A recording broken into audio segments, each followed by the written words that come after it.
Agora nós vamos passar para o nosso segundo expositor, que é o Dr. Hugo Malone. O Dr. Hugo é mestre em Direito Processual pela Pontifícia Universidade Católica de Minas Gerais, especialista em Direito Público pelo Instituto Pretório, pesquisador do Grupo de Pesquisa Processualismo Constitucional Democrático e Reformas Processuais, e ainda exerce o cargo de assessor judiciário no Tribunal de Justiça de Minas Gerais. O Dr. Hugo vai falar sobre ODR e tribunais online segundo o processualismo constitucional democrático. Boa tarde, Dr. Hugo. Boa noite a todos e a todas que nos assistem. Eu agradeço pelo convite à OAB de Minas Gerais, às pessoas do seu presidente, nosso querido Raimundo Cândido Júnior, do presidente da Comissão de Processo, meu amigo Bernardo Câmara, e também do secretário da comissão, meu também amigo Guilherme Lage. Eu sempre digo que é um prazer voltar na OAB, porque eu me licenciei da instituição em 2012, quando eu passei a exercer o cargo de assessor aqui no Tribunal de Justiça. Muito embora eu tenha me licenciado, eu nutro uma imensa admiração pela advocacia, porque eu acredito fielmente que o advogado é um dos principais pilares para que a gente possa falar em devido processo e garantir direitos fundamentais. Eu aproveito também para saudar a presidenta da mesa, Andréa Sanglar, e as queridas amigas que dividem o painel comigo, as professoras Clarissa Diniz e Jéssica Araújo. A Jéssica, com a qual eu dividi minhas angústias aqui no mestrado da PUC Minas. E falando em mestrado, eu aproveito para dizer que a Comissão de Processo Civil da OAB está de parabéns por essa iniciativa de organizar um painel justamente para possibilitar a exposição de teses acadêmicas sobre processo civil. E para ser fiel à proposta desse painel, hoje eu vou falar um pouco sobre Online Dispute Resolution e tribunais online segundo o processualismo constitucional democrático, que foi objeto da minha pesquisa no mestrado.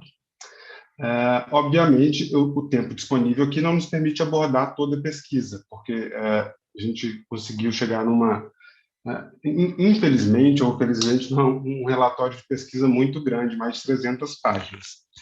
Por isso, eu pretendo conversar rapidamente com você sobre dois temas.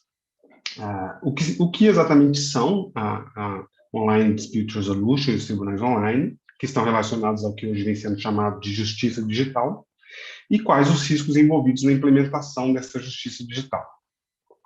Quando nós pensamos na aplicação da tecnologia no direito processual, a gente deve ter em mente que, embora o uso da tecnologia no direito possa gerar melhoras efetivas no nosso sistema de aplicação de direitos, também há riscos. E esses riscos se farão presentes em quaisquer iniciativas que visem a transformação das técnicas já tradicionais de resolução de conflitos. Nós podemos notar que se até bem pouco tempo atrás nós ainda tínhamos que nos preocupar com a transmissão de documentos por fax nos tribunais, atualmente nós estamos inseridos num estágio da virada tecnológica no direito em que já é possível automatizar atos do procedimento judicial e até mesmo pensar em verdadeira transformação do sistema de justiça. É nesse cenário que surgem as plataformas de online dispute resolution, que têm basicamente o objetivo de facilitar a resolução dos conflitos. Mas o que exatamente é a ODR?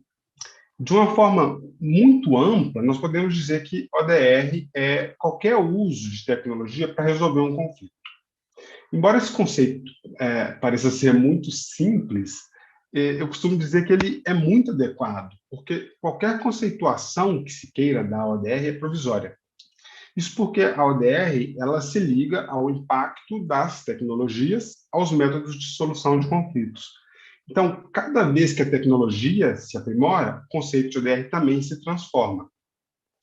É por isso que no início da ODR, lá na década de 90, não era possível visualizar aplicações mais avançadas da tecnologia nessa resolução de conflitos.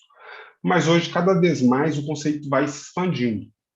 Atualmente, a ODR se expandiu de tal forma que ela absorveu todas as tecnologias que foram criadas desde a década de 90 e também passou a ser utilizada nos tribunais, dando origem aos tribunais online. Todas essas evoluções possibilitaram que ao conceito de ODR fossem incorporados dois novos elementos que são hoje essenciais para se compreender o que é uma ODR. Esses elementos são a utilização de algoritmos e a exploração dos dados que são gerados pelos conflitos anteriores, ou seja, o que fazer com tanto dado produzido nas plataformas de procedimentos eletrônicos. Então, com toda essa evolução, o conceito de ODR que nós entendemos mais atual é que a ODR ela pode ser entendida como uma ferramenta ou um sistema digital que utiliza a tecnologia para tratar o conflito. Ou seja, a ideia não é só resolver o conflito, mas também é preveni-lo e também gerenciá-lo. E esse tratamento do conflito se dá no âmbito das organizações privadas e no âmbito do sistema público de justiça, que é onde a gente começa a falar em tribunais online. E percebam que, ao tratar o conflito, a tecnologia atua como quarta parte, porque ela auxilia as partes envolvidas, autor e réu, geralmente, e o terceiro, o julgador, o conciliador, o mediador. Ou seja, não há uma substituição, mas uma agregação, mas uma parte envolvida. E é preciso aqui que uma questão fique muito clara. Quando nós falamos em ODR, nós não estamos pensando simplesmente em transportar o procedimento do papel para o meio eletrônico.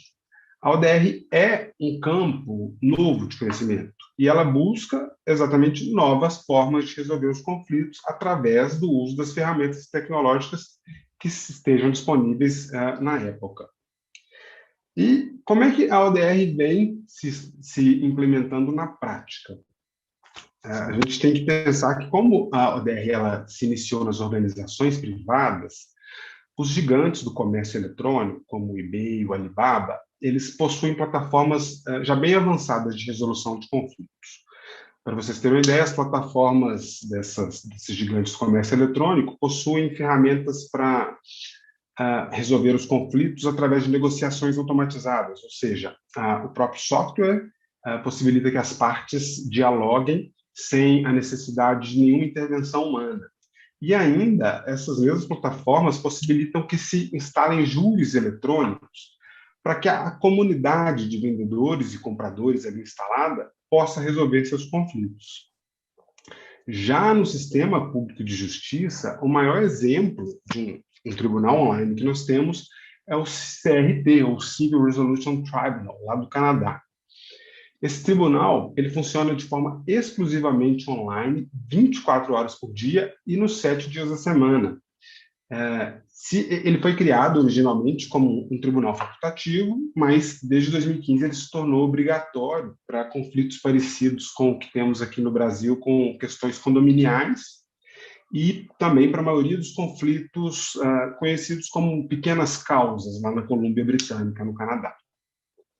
Aqui no Brasil, a ODR ainda está numa fase inicial. O exemplo mais famoso que nós temos é a plataforma consumidor.gov, que funciona basicamente como, eu falo que ela funciona basicamente como um Reclame Aqui mantido pelo governo, porque ela possibilita que os consumidores formalizem suas reclamações contra empresas que estão cadastradas na plataforma e as empresas respondem, sendo possível a obtenção de acordos extrajudiciais.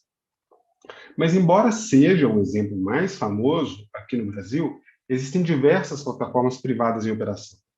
Neste radar aqui de Legal Techs, elaborado pela B2L, que é a Associação Brasileira de Law Techs e Legal Techs, é possível ver ao menos 20 plataformas cadastradas como fornecedoras de ODR.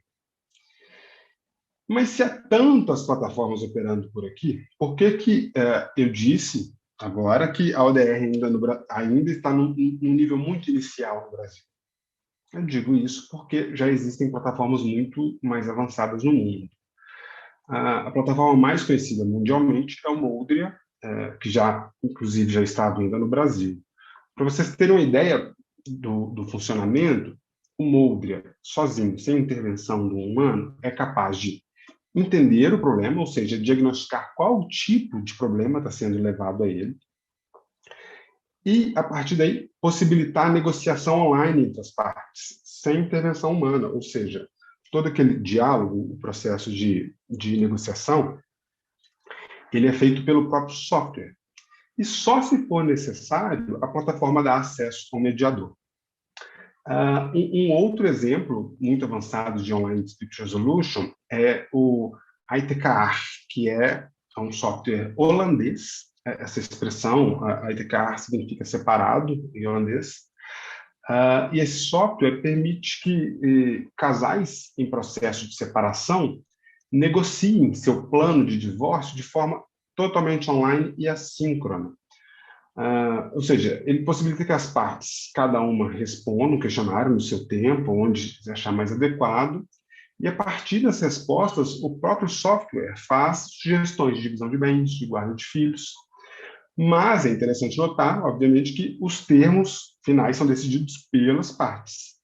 E após conferidos por um advogado da plataforma, e se tudo estiver ok, é levado à homologação pelo tribunal.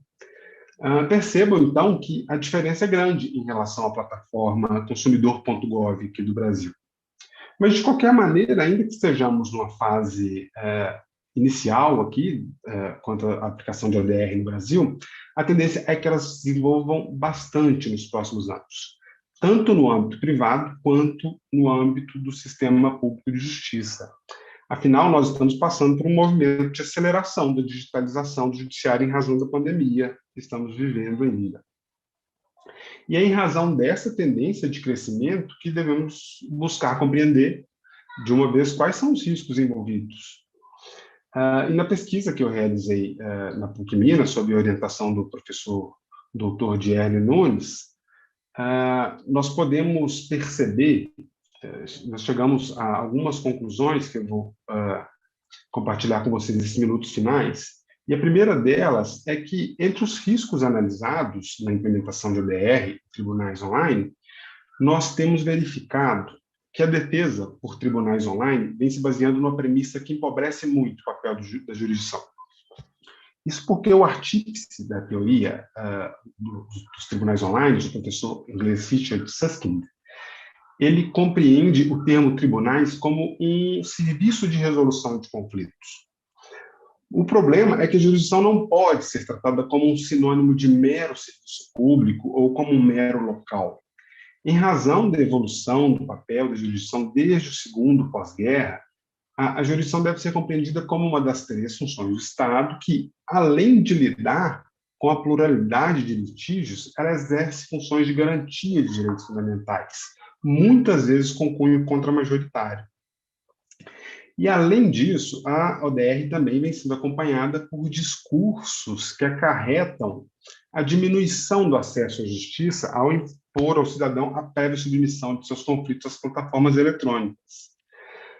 O grande problema é que a ODR ela não foi criada com esse objetivo, ela foi criada com o objetivo de ser mais uma porta no sistema de aplicação de direitos, e assim ela deve ser implementada, porque ao se implementá-la como uma nova porta no sistema de justiça, é possível abranger conflitos que estariam fora do alcance das formas tradicionais de resolução. E aqui eu chamo a atenção de vocês, advogados e advogadas, para um argumento que tem passado despercebido em muitas discussões.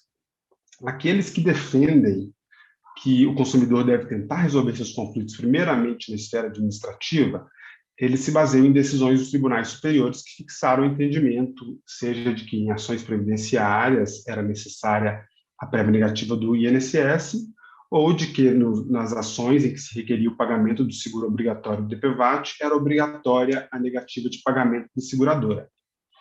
O grande problema é que o argumento que foi construído para esses casos não pode ser utilizado como vem sendo utilizado para as plataformas de ODR. Vejam que nas ações previdenciárias e nas ações em que se discute pagamento de seguro obrigatório, o pedido administrativo é exigido porque a lesão ao direito só nasce quando há negativa. Ora, se o INSS não negou uma aposentadoria, não há lesão que justifique acionar de uma vez o judiciário. Já em uma ação de consumo, não há necessidade de procurar o fornecedor de serviço antes de ajuizar a ação, porque na maioria das vezes a lesão já ocorreu. Basta pensar, como um exemplo que é rotineiro no dia a dia dos tribunais, numa inclusão indevida em cadastro restritivo de crédito. Se o consumidor já teve seu nome negativado, já se implementou a lesão ao seu direito. Logo, Se eu passo a exigir dele que ele tente primeiro a autocomposição, né, esfera administrativa, na verdade, eu vou estar apenas reprimindo o direito do cidadão de acessar a justiça, vou estar dificultando e não facilitando. Além desses dois riscos, um outro risco derivado da ODR se refere à desigualdade informacional, que pode ser gerada pela má distribuição das ferramentas tecnológicas entre os sujeitos processuais. E percebam que essa desigualdade pode ser ampliada com a ODR, porque as ODRs vêm sendo acompanhadas também de discursos pela dispensabilidade de advogados e pelo fato de que muitas das plataformas são projetadas por uma das partes, que geralmente são litigantes habituais. Assim, a ODR possibilitaria uma simetria muito mais grave, na medida em que a parte criadora da plataforma ela pode projetar o seu software, a sua plataforma de ODR, para gerar resultados que lhe sejam favoráveis. Vejam que, nesses casos, em que os próprios litigantes criam plataformas para resolver esses conflitos, deve ser cuidadosamente analisado se o criador vem utilizando a tecnologia para atuar como quarta parte, como nós dissemos no início, ou se, na verdade, as plataformas apenas reforçam os interesses da própria parte que a criou. Ou seja, a tecnologia pode acabar sendo utilizada não como quarta parte, mas como um reforço de uma das partes. Infelizmente, o nosso tempo aqui é muito reduzido, então, além da existência de outros riscos, eu vou me limitar à exposição destes três, mas a notícia boa que eu tenho é que há formas de se evitar estes riscos. E a forma que nós estamos propondo, desde algum tempo já no grupo de pesquisa em que nós trabalhamos na PUC Minas, é que esses riscos podem ser evitados a partir de uma aplicação democrática das técnicas de virtualização dos métodos de resolução de conflitos, o que é possível a partir da observância do devido processo constitucional, seja no plano principiológico, seja no plano técnico de construção das plataformas de ODR. Essa preocupação, ela viabiliza que a tecnologia seja empregada sempre com o fim de garantir direitos fundamentais, e não apenas para reduzir acervos dos tribunais. Então, concluindo, meus amigos e minhas amigas, na exposição que fiz nesse congresso do ano passado, eu disse que ficaria muito satisfeito se as ferramentas tecnológicas existentes fossem utilizadas para evitar a violação de direitos que ocorrem no Brasil, e não apenas para dificultar o acesso do cidadão ao judiciário. Nesse ano, eu acrescento que, além dessas preocupações, é necessário reconhecer a importância da jurisdição, a essencialidade do papel do advogado e o direito do cidadão acessar a justiça para buscar reparação dos seus direitos. Só assim nós estaremos levando a sério as duas palavras que compõem o termo justiça digital. Muito obrigado a todos e um ótimo evento.